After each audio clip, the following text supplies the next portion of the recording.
Recognize that? Yes, it's the sound of children at play. What a delightful sound. And I bet it's even more delightful when it's your grandchildren, your nieces, your nephews, or other children that are close to you. Today we talk to an author, a world traveler, and a grandma about grandparent travel. Thank you for joining us on The Ageless Traveler, dedicated to making lifelong travel easy so you never stop traveling. I'm your host, Adrienne Berg, excited to discuss what is now the fastest growing travel trend, grandparent travel. If you've ever been on a trip with children, or you're planning one, or you're timid to try it, meet our guest, Judy Frizlen. She's the founder of Rose Garden Childhood Learning Center and author of Where Wisdom Meets Wonder. She'll guide us to fulfilling grandparent travel, and if the parents are standing in your way, she has solutions for that too. So sit back and relax. All the resources we discuss are on our show notes at agelesstraveler.com. And while you're on the site, click the free gifts button to join our Facebook salon and receive our exclusive fun goodies. Her name is Judith Frizlen, and she is the author of many books. But this particular book that we're going to be talking about is the relationship and the memoir she has as a grandparent of really young children. We're also going to bring the grandfather in there, Opie, and how they are preparing, almost like creating a garden. In fact, she is the founder of the Rose Garden Childhood Learning Center, and we'll be talking about that a little bit, so she's a real expert when it comes to this. So thank you so much for being with us today, Judy. Thanks for having me, Adrienne. All right, so let's get started here. You created a memoir. And in the title of that memoir, two beautiful words, wisdom and wonder. And I'm assuming that the wisdom is us and the wonder are the grandkids. How did you come up with the title of the book? Well, one of the things I focus on with aging is not the changes in my skin and my hair color, but the things I'm gaining. And one of them is wisdom. And the only way you gain it is through experience. So I know what I have to bring to the table is wisdom. And with the young children, it's amazing how they look at nature with such wonder. A bird in the tree. Oh, me, look. And then it stops me and I come into the moment and I engage with wonder with them. So it's a great match. I'm wise enough at this point in my life to know to stop and engage in the wonder that a young child experiences. Well, that's very beautiful. And of course, the book that you've written is a memoir, and you do talk about things that happen, vignettes in your life, I'll say, with your young grandchildren. So let's start by giving us their current ages and how old were they when you wrote the book, because it's a very recent book. And how did you start? How did you begin? And how do you suggest that grandparents begin to pave the way to be able to travel with them later in life? Yeah, well, I started writing the book when the children were 1.5 and 2.5. They're just 19 months apart in age, two little boys. Big brother and little brother, right? That's what I call them, yes. Exactly. And I started writing about it at the kitchen table. Each of my books I've written in a different place with a different scenario. And this one I decided after breakfast I would get out a notebook and pen and I would write a story from what had been happening because I was afraid I would lose them if I didn't record them. And then after I wrote several of them, I thought, wait a minute, I've got a book here. And so, it was really that impulse to record it because my husband and I are always talking about their visits after the children have been here. And we look forward to the next one. So, those are the stories. Well, I want to tell everybody listening that we're going to have a little bit of a YouTube video for you with Judith on how to write a memoir. And we will have many, many resources and experts on how to write, particularly, of course, a travel memoir. So make sure you go to our YouTube and you go to our agelesstraveler.com. You'll be able to see all of that if you're interested in doing what Judith has done. Now, let's take a look. Let's pave the way. I have a friend, two friends actually, my two best friends, take their teens traveling all the time. All the time. It makes your mouth water where they take them. But that is because from the beginning, as with you and your husband, you paved the way for travel with your grandkids. And one of the memoirs in the book, of course, the book is on Amazon. It's on judithfrizlen.com. Spell Frizlen so everybody can find you. Rizlen. So your book is really just a lovely read. And one of the chapters that struck me was about going fishing and how you thought it was such a big deal. And in the end, he wanted to put a stick in the water. So explain to us what you learned. Yeah. You learn about traveling with kids that way. Absolutely. You have to remain flexible.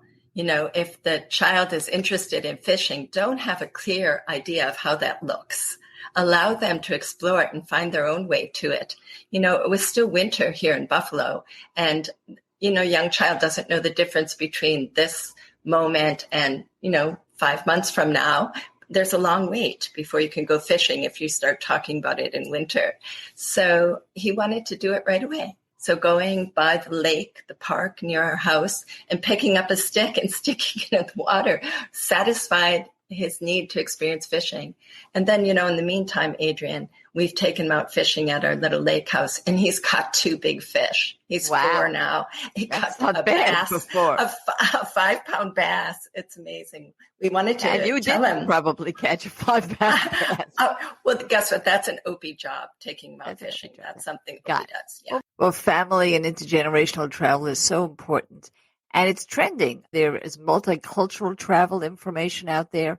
And now I just want to take a minute to clue you in on some news you can use about Black families traveling.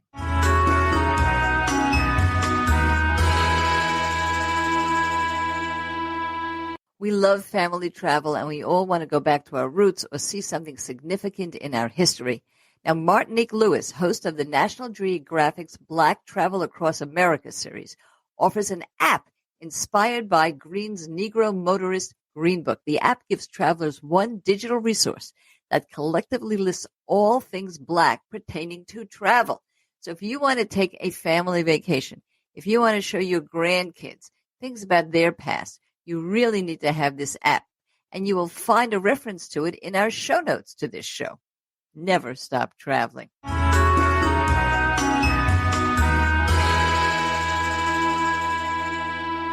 We're back, and we've been speaking with author Judy Frizlen about grandparent travel in general. Now let's get a little bit more specific. I want to bring out another excerpt from Where Wisdom Meets Wonder, 40 Stories of Grandma Love, a beautiful book which Judy has written, and you can find on Amazon and at judithfrizlen.com. I want to bring out another part of this. The Max Planck Institute, I'm very big on statistics, folks, particularly when it comes to grandparenting, says that 63% of the way we see our own aging, this is significant, has to do with the elders we see in our life, right? So I would like to ask you personally, how do you see yourself as a grandparent? And maybe you could even answer for Opie, because they call the Omi and Opie. So here we go. 63%. What does that feel like to you when I say that the kids are going to see their own aging based on what you show them? What do you want to show them?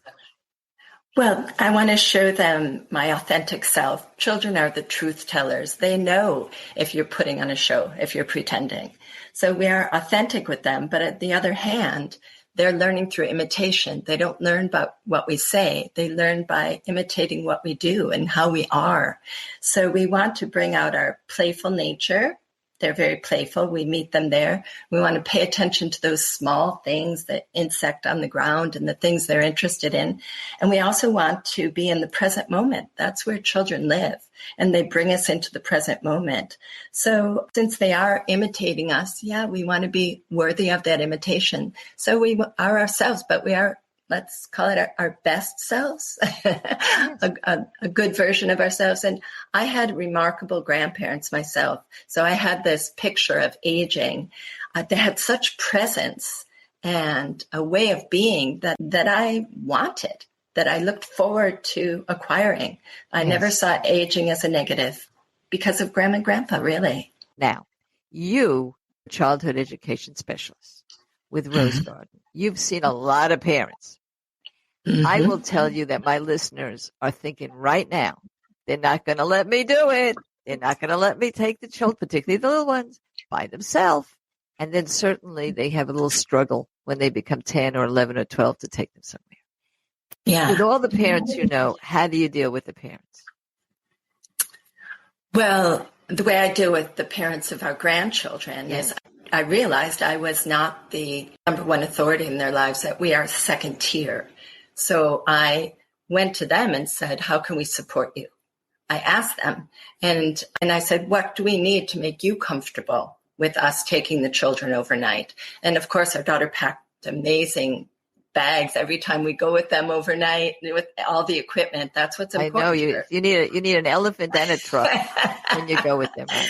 Absolutely. So we allowed her to say what she needed to be comfortable.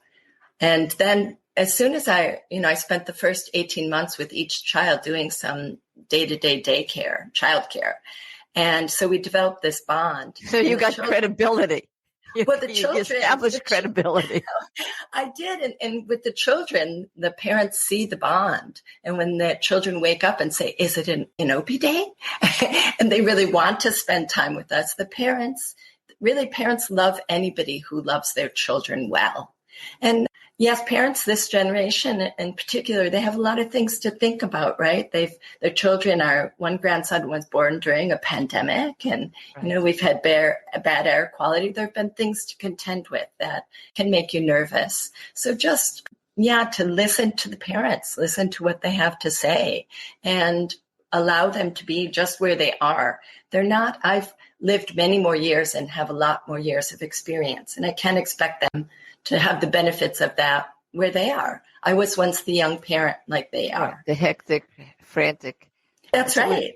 That's right. Speaking here with a person who obviously brings calm into the world wherever she goes. That's my feeling right through the microphone of Judith Frizlen. And she, of course, is the author of many books.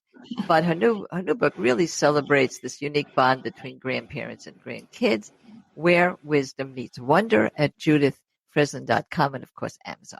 Now, before we take a little break, I want to ask you one more question. Something shamed me that you wrote. Made me ashamed. You know what it was? That you sent postcards. I have been to 110 countries. I never sent one postcard. And I'll tell you why. Because in the early days, there was no computers and there was no cell phones. So I always sent postcards. And I didn't like writing them. And I'd say, because my mother was alive then and I wasn't writing to grandkids, I would say, Mom, I really love it here in Portugal. That was like the best I could come up with. And that was it. So once we had FaceTime and all this, I just gave up on the postcards. But what a brilliant idea you had. It made me ashamed that in the past 5 years, I have not been sending postcards to anybody. But it's great to send it to the kids. I have to admit to you, I use Portugal as an example because it's a great lead-in to our very first Ageless Traveler trip together, and that is in March 2024. Take a listen.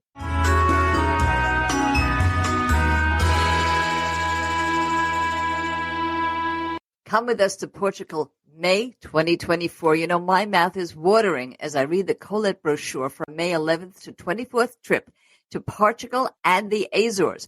I can't wait to revisit Lisbon with you and show you its hidden museums, sip red wine, munch olives, and listen to the fado music. You know, that's a UNESCO heritage experience, but we're also going to bathe in the beauty of the Azores, peer down volcanic craters, stroll in the Terra Nostra Botanic Park. Now, come travel with us. And if you've got a group of 10 or more, or you're a nonprofit organization, discover the benefits of our group programs at Ageless Traveler, featured trips, and group trips. Don't forget, this is the kind of travel that will allow you to never stop traveling.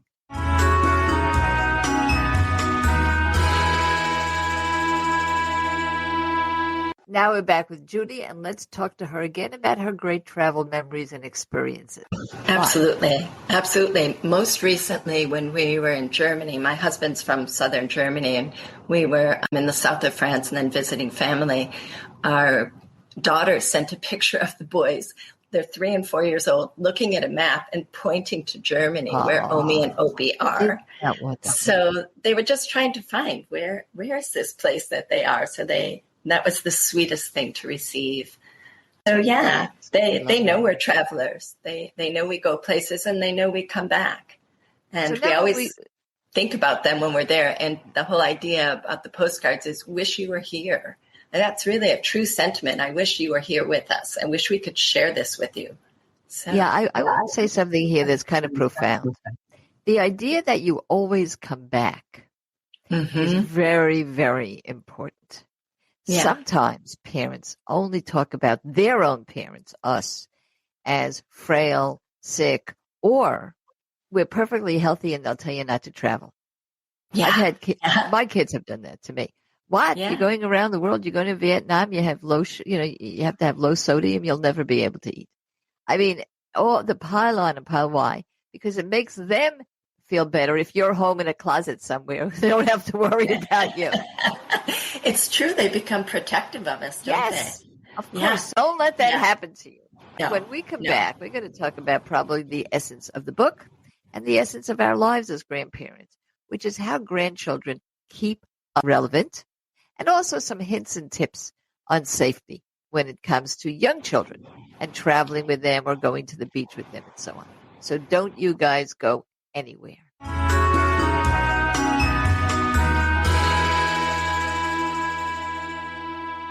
If you take long trips or travel through different climate zones the way I do, you don't want to schlep a lot of luggage. Well, luggage-free ships to many of the hotels in the world and mostly all the cruise ships. I've been recommending luggage-free for years to my friends and family, and I always hear the best rave reviews. So you visit agelesstraveler.com products and services to access luggage-free, get all the information, and stop schlepping.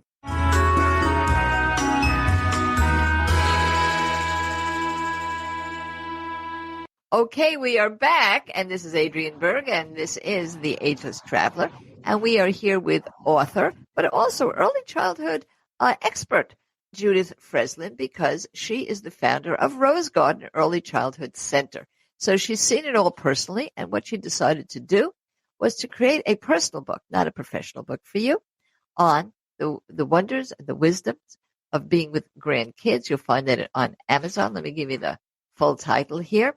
And you'll also find it on judithfrizlen.com. So we're talking about where wisdom meets wonder. Wisdom is us. Yeah, it is. And wonder, of course, is for kids. So first of all, that alone is poetic. Relevancy is the number one issue in the lives of most retirees. Where in your life, because you work, you're a writer, and so on, is the relevancy of the grandchildren? What has it meant to you to have grandkids? Yeah, I think they really remind us of how important it is to continue to learn and grow.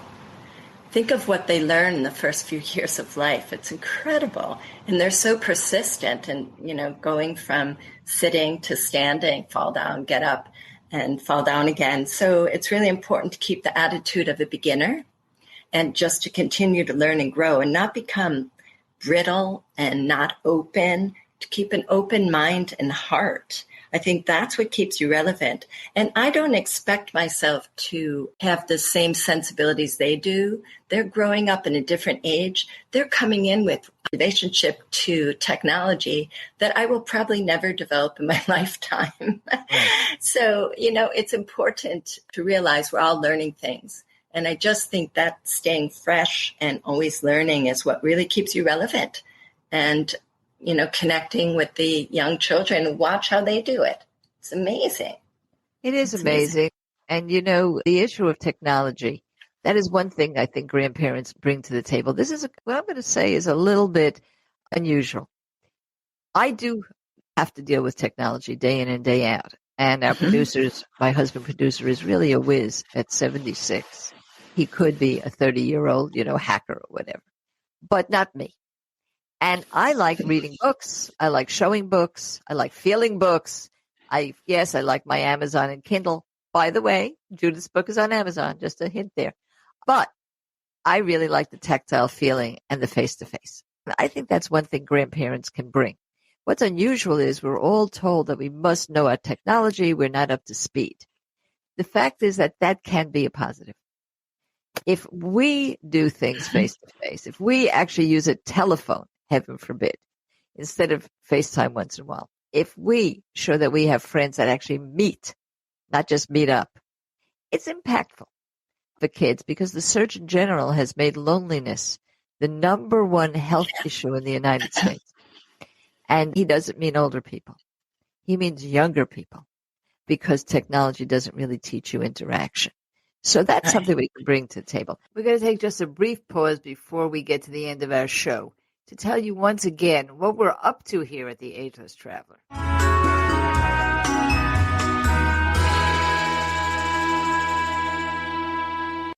I want to tell you a little bit about the purpose and the origin of the Ageless Traveler. It's a spin-off of my award-winning podcast, Generation Bold, the fountain of truth about aging. My listeners are people who, like you and myself, are at a point in our lives when we want new excitement, new ways to give back to the world, whether we're working or we're retired. I've marshaled the best resources and people to help us do both. Ageless Traveler is not just a podcast or a blog or a Facebook salon. We're a movement for lasting relationship, ways to contribute throughout our lives, and preparedness for the fabulous decades ahead together through world travel. We can make a lasting impact as a community of active travelers and have the time of our lives. People visit Ageless Traveler for many reasons. Join our Facebook salon, get new travel buddies, find out the safest and the best way to travel, get discounts, and read more about the salon by clicking the free gifts button on the website menu, and become one of our Ageless ambassadors so you know exactly how you can contribute and how it contributes back to you. Never stop traveling.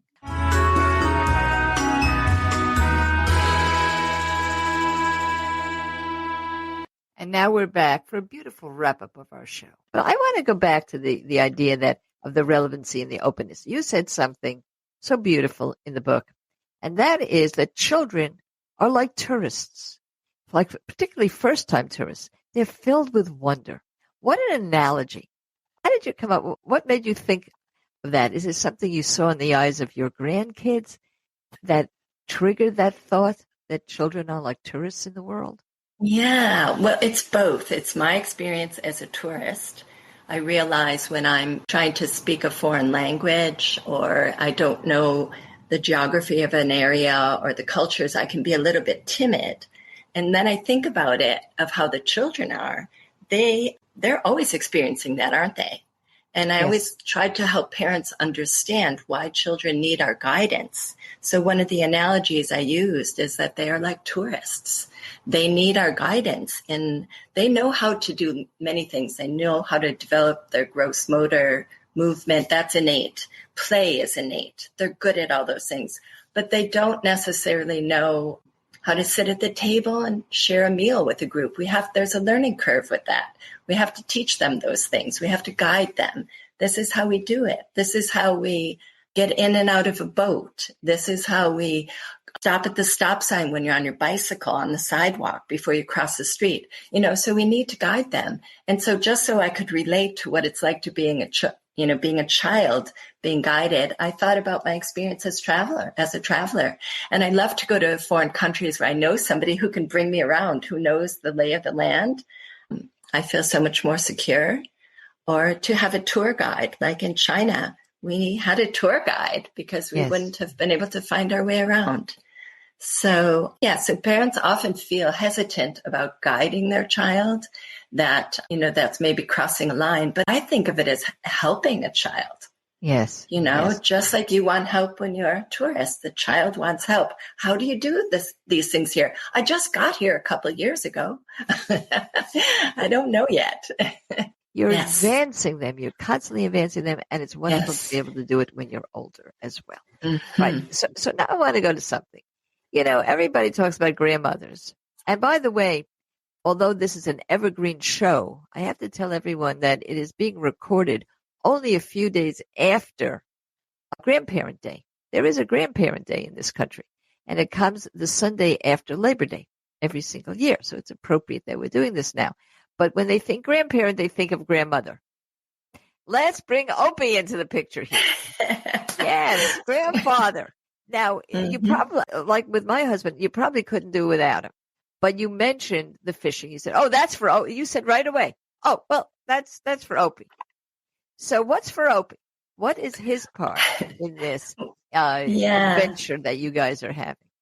Well, as far as fishing, I'll go back to that. He used to fish with his father, so that was an experience he had. And I didn't have that. I grew up in a family of 8, 4 boys and 4 girls. And yeah, I didn't end up going fishing. But Opie is the one. So I did the primary childcare before they could go to a center. And I had them during the day, but Opie always made sure he came home for lunch. So he'd come home for lunch, and somehow there was a ball in the mix, and it was being kicked around the kitchen, and there was this kind of activity going on that I had never brought all morning long. Believe me, the ball wasn't at play. And he'll do some roughhousing, and he will, he'll get the excitement level high, and which is really good for them to express. You can't just keep it down low all the time. That's not right for young children. And, he'll make sure, sometimes he'll just say, well, I'm going to take off the afternoon and I'll go back to work when they go home, and we'll get them to the park or pull them in the wagon. They're getting heavy now, so pulling 2 little boys in the wagon takes Opie's strength.